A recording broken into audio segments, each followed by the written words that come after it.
숨겨진 알파 수익을 찾아낸다. 머니알파 플러스 TV의 김지윤입니다.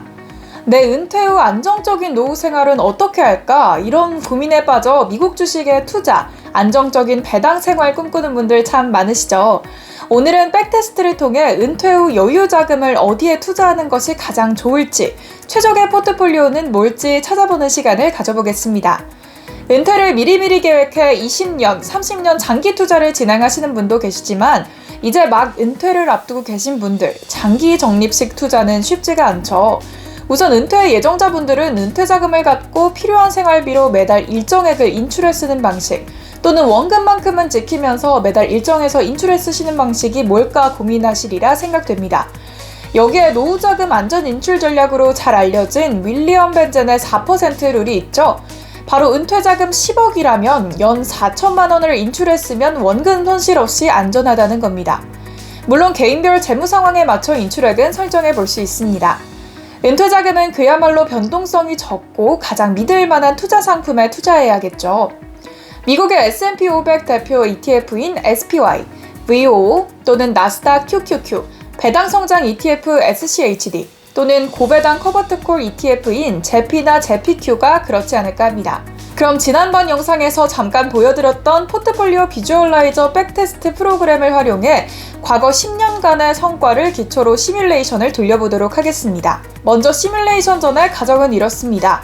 SPY, VOO, QQQ, SCHD 각각 한 개 ETF에 10년 전에 은퇴자금 $10,000를 투자해 매달 $100씩 인출해 쓰는 경우와 4% 룰을 적용해 연 $400를 인출했을 경우, 지금 어떤 결과가 나오는지 살펴보겠습니다.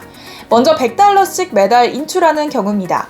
2013년부터 2024년 10년으로 가정해보고요. $10,000를 투자했을 때 매달 $100를 인출하는 것으로 세팅을 해놨습니다. SPY, VOO, SCHD, QQQ를 넣어서 한번 돌려보겠습니다. 10년이 지난 후 지금 잔고는 SPY가 $12,124, VOO는 $12,266로 연간 성장률이 1.73%, 1.83%로 거의 비슷한 수준입니다. SCHD는 $1,372에 연간 성장률 0.33%로 SPY와 VOO보다는 약간 낮은 수준이었습니다.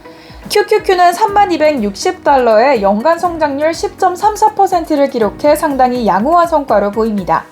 여기서 잠깐 장기 투자의 복병, 인플레이션이죠.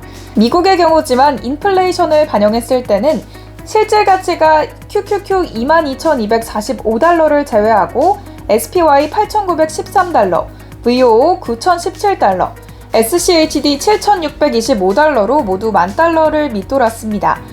최근 몇 년간 고인플레이션 영향이 컸던 것으로 보입니다. 그럼 4% 룰을 적용했을 경우 결과는 어떨까요?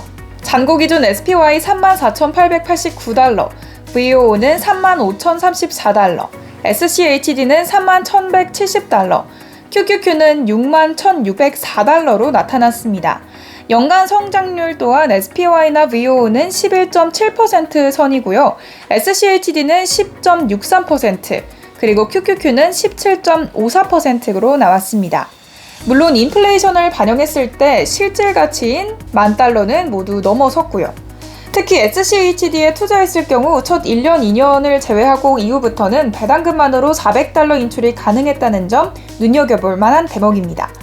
정리해보자면 SPY, VOO, SCHD, QQQ 4가지 ETF는 4% 룰을 적용해도 투자원금 실질 가치를 유지하면서 포트폴리오 성장이 가능하다는 점이죠. 다만 필요한 연간 생활비를 고려한다면 은퇴자금 규모가 커야 한다는 점이 은퇴자들에겐 부담이 될 수 있겠죠. 그렇다면 $10,000 원금에 매달 $100씩 인출하면서도 원금의 실질 가치를 지키는 방법은 없을까요? QQQ와 조합해 포트폴리오를 구성해보았습니다. QQQ 비중을 최소 40%로 하고 SCHD나 VOO를 60% 비중으로 포트폴리오를 짰을 경우 10년이 지난 후 잔고가 QQQ와 SCHD는 $17,346, 연간 성장률은 5.02%를 기록했고요. QQQ와 VOO를 합친 것은 $18,513의 5.63% 연간 성장률로 분석됐습니다. 고점 대비 최대 낙폭도 각각 마이너스 22.54%, 마이너스 27.4%였습니다.